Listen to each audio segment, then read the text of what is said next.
Thanks, Anderson. And Jackie Kucinich is here with us. Jackie, you've covered a lot of Iowa caucuses in our days. I mean, maybe none like today is with as cold as the weather that our friends are craving. We're safe inside. But I wonder what you make of what the turnout could be impacted by this, because the Trump campaign has said they believe a lot of first-time caucus goers are going to show up for him. But are they as inclined to show up when the weather's this treacherous outside? Well, this is when enthusiasm really matters. And Trump has been, unlike in the last time he ran against Ted Cruz, he actually has an organization in Iowa, and it's pretty vast. I mean, our reporter Jess Bidgood met a woman who was met a caucus, a precinct captain who was organizing rides for people to get to caucus. And I think you'll probably see the same thing with Ron DeSantis, who also has quite the organization there. Haley, of course, in the last Des Moines Register poll was polling above Ron DeSantis, but her organization on the ground she hasn't been there as long as the other two campaigns. So that will be an X factor here, because you have to really love a candidate to come out in this kind of conditions. I don't care what they say. This is different even for Iowa. It is cold. And Jessica said it. The wind is no joke. Yeah. And Daniel, what do you make of the kind of expectation managing that we've seen from Trump's team in the sense of what this could look like, given, Nikki Haley's team is putting out a video today of how many times he said that he's up by 60 points in Iowa? I mean, with Trump, I also look at who he's attacking and when, and he's offered a little spray on everyone here, from Vivek to Haley. So what that indicates to me, at least, is that at this point he knows that there is some ground gaining among both DeSantis and Haley, and even Vivek, and he wants to quell that as quickly as possible. He wants to see as big a win in Iowa tonight to just put the perception that this primary is over, that these are all stragglers, and that there is no chance at all of any kind of real surge of anyone but him in this primary going forward. Well, so what does that mean for Nikki Haley? I mean, she's obviously hoping to totally disrupt that. Well, look, Nikki Haley obviously needs to come in second place at this point, or certainly wants to come in second place. She needs to catapult into New Hampshire, where she is gaining on Donald Trump, but she's not there yet. Most polling still shows her down at least 10 points, some showing her more. I know CNN's poll shows her a little bit closer.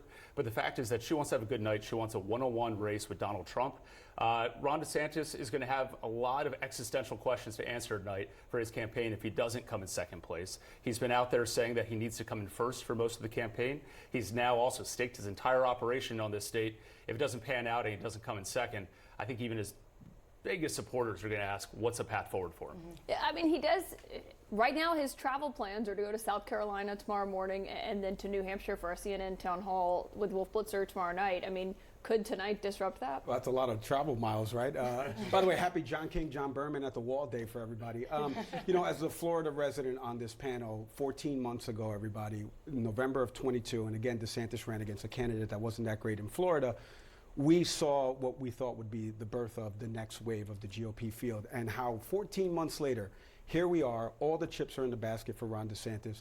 As you were saying, if he does not finish in the top two here, this is going to be really scary stuff for the DeSantis camp. I don't even know if he makes any of those events. We're going to find out in the next 7 to 10 days what the DeSantis camp will look like, but a strong second place is a must. Anybody in the DeSantis camp that you talk to after the re-election and as he started the presidential run will tell you Iowa was always the focus.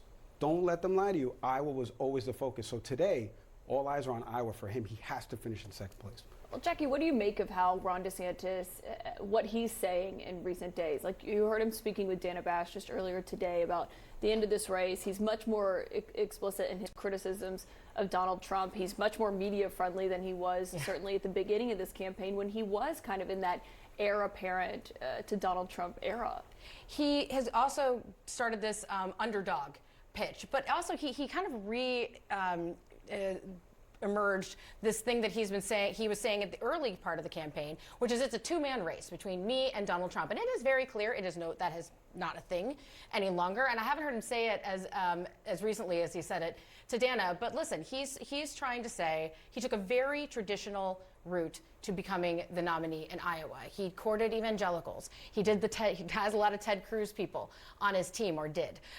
And the difference is, the X factor here is that Trump, evangelicals really like Trump, particularly in Iowa. They like Trump. And whether that model is going to be broken tonight, that's one thing that I'm going to watch, because I think it'll be really interesting. And that could actually serve Ron DeSantis well tonight if temperatures are actually keeping people home. If turnout is down, his campaign has been targeting the folks who are showing up every 4 years of the caucus. They are going out there and they're talking to the same Republican activists. Not to mention, if you look at the Des Moines Register poll, his voters are not made up by as many seniors as Donald Trump and Nikki Haley supporters. That also may play into those who feel safe to go out in negative 20-degree wind chill factors tonight to go caucus. I was going to say, Kaitlan, think about in pro sports, anybody who spends this much money in that state, who gets the endorsements of the governor and the biggest evangelical leader in the state, right? If you don't get your return on investment and all that, it's very tough for the DeSantis campaign to look down the road as we get to New Hampshire.